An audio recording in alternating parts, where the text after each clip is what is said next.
As you've just seen, we've been drilling out the blanking plugs out of the cams and the jack shaft.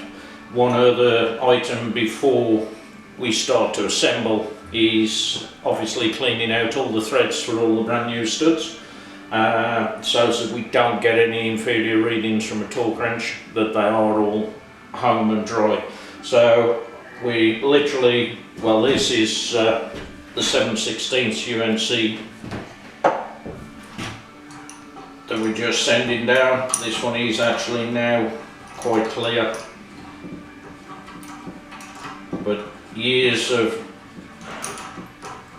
sort of slight corrosion between the steel and the aluminium, oxidisation obviously furs up threads, so really want to get that cleaned out. Again, sometimes it's a step that is missed. Okay.